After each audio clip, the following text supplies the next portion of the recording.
This is the two-pronged approach to making your bedroom a sanctuary. It's so important for us to get the quality sleep that is necessary to lose weight, one, and two, to really gain optimum wellness and a healthy mind and spirit. So I've been harboring a dirty secret, and I will call it a dirty secret because I'm on this channel. I always preach to keep your life simple as much as possible and to be a minimalist in a way that works for you. There are areas in my life that are causing havoc, that cause me to be more highly stressed and then not making any type of decision because of decision fatigue.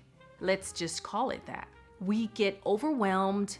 The older we get, more and more decisions are coming at us from left and right every day. We're so overwhelmed with making those decisions right then and there that it causes a form of anxiety, chronic anxiety. So there are case studies out there that really show how women over 40 and how they're feeling overwhelmed, and when they release things or items, things that we consume, then it has shown to improve their sleep, to improve their life overall. For me, let's just, put it out there and identify the things that I hang on to as a woman and really am very sentimental about, and causes emotional attachment that may not be a good thing or a positive thing to my well-being. Yes, there is a time and purpose for every item in our home. I believe that. At the time, we had good intentions when we bought the item, and then now, not so much. And we just let it sit there, collect dust, and become part of the furniture in our home. Really, we consume way too much. These are the things that make me procrastinate from decluttering in certain areas. 1, emotional attachment, which I mentioned already. 2, a fear of waste. We think if we're not using the item and it's here that we will use it later. And that may be okay for a certain amount of time, but when it goes on in years down the way that we're keeping items that we haven't used at least within 6 months, then what are we doing here? And the other thing about fear of waste is we feel guilty about the money that we already spent. Letting go of that item for some reason feels like some type of failure or a waste mentality that we really find toxic. So we don't let go of those items for that reason. Another thing is just in case syndrome. Just in case, right? We always say, hey, just in case, I'm going to keep this clothing because I may be going to a spectacular event, a cocktail party or something like that. Or just in case we're going to be doing a major business function, which nowadays we're working from home, not needing so many business clothes, right? In my case, it's just in case because I spent this money on this camera equipment and lighting equipment thinking I'm going to be more full-time at making more videos regularly. Also figuring out that I can't always leave the house. And before I did a lot, because I'm a caregiver and also I work from home, it's 24/7 in the house. And so those things that I bought before, it's because I was out on the street, out on the go, and thinking I'm going to do more interviews and do more sites. And yes, I still will do these things. It's just that it's collecting dust in the corner of my bedroom. Not only is it a hazard for me on the allergies, right? It's also a hazard for me just to get some really, really high quality sleep. The other reason is feeling overwhelmed, not knowing where to start. We always say the advice is just start, right? Just start. Pick up one item, go from there. And once you start that process, you will keep picking up another item and another item. And these are the things that can happen today, just like that. Pick a corner, like I'm doing right now, or pick a drawer, one drawer, and go for it, gangbuster. You will see you might just continue on and do even more. Your energy gets ignited because you feel passionate about clearing out that clutter and waste that just doesn't bring joy or add value to your life. So comfort is key. If you feel comfortable in your surroundings, then it makes every difference to whether you're getting a peaceful sleep, whether it's quality that you're not fighting in your sleep and having nightmares because something is just not right or in its right place. So we know all these things, to keep your room cool. A good temperature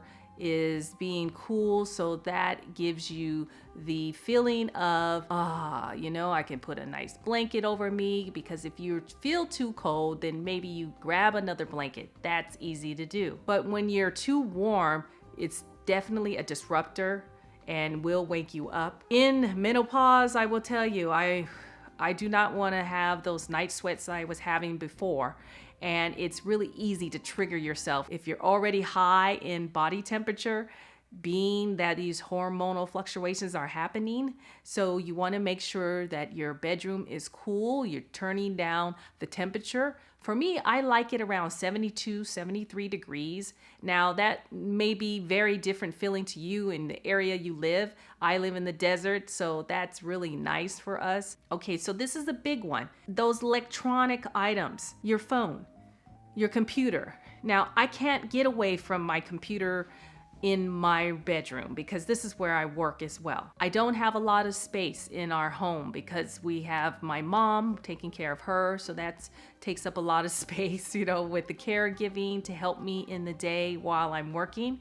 And then my husband has his own cave, which I call it Dave's Cave, the DC. He works in there and he has that extra room, and that's really our guest room. Of course, you guys always know, why does she film always in her bedroom? Well, because this is the only place that I can get some form of quiet, that I can actually film a video and close the door. Turn off your phone. Try to shut it down at half an hour to an hour before it's time to actually go to sleep. That's a tough one because we're constantly going, our mind is ripping and it's going 24 hours. But social media, you definitely need to cut that off earlier in the day. Challenge yourself because that endless scrolling is really draining the brain. It's draining your energy, and you can be doing something a lot more productive like decluttering instead of just going through social media. So when I mentioned staying away from your phone when you go to sleep, it's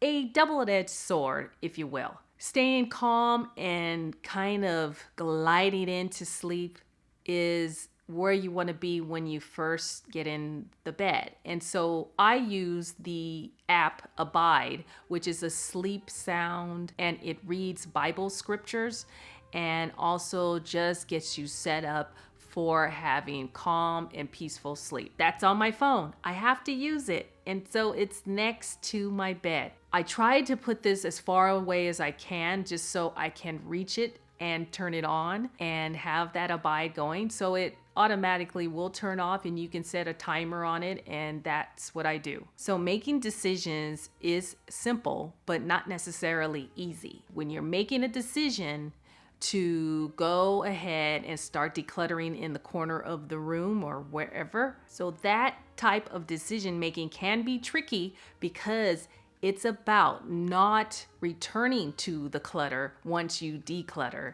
out of that area. And you have to look at it as it's a organized space. It's a sanctuary space that I know I will respect and that I will not create the mess again. And that's the agreement you make with yourself. If you want some pure, pleasant flow of energy that feels good while you are resting and just to think and to create, then you need to keep the space open and empty as possible. It can be a form of decor in itself. Having an empty wall without artwork is your art. It's because you're a minimalist of some form or fashion, a simplistic living being. So I kind of use a little saying, I don't know who even created this statement. So releasing the old makes a way for the new in objects and in life. And that is such a pleasant thought to have while you're doing this for yourself. You deserve to be at peace. Most important, your health, which will translate to helping you lose the weight. It is a known fact that if you have good quality sleep and sleep long enough that your body requires, that you will actually lose weight overnight. Isn't that something that we all want? All those things are a must and will help tremendously and really kick up the fat burning in the type of diet that you're eating and then the type of fitness that you're doing. If you don't have a combination with your sleep and your hydration, right? Drinking water enough that is half your body weight in ounces would really make all the difference when you get the rest and made your surroundings peaceful and sublime and a beautiful vision before you close your eyes. Don't forget to subscribe if you're not already subscribed to my channel. And if you can give me a thumbs up, it really does help the algorithm. So thank you so much, guys, for watching, and always remember that you can begin again. Cheers.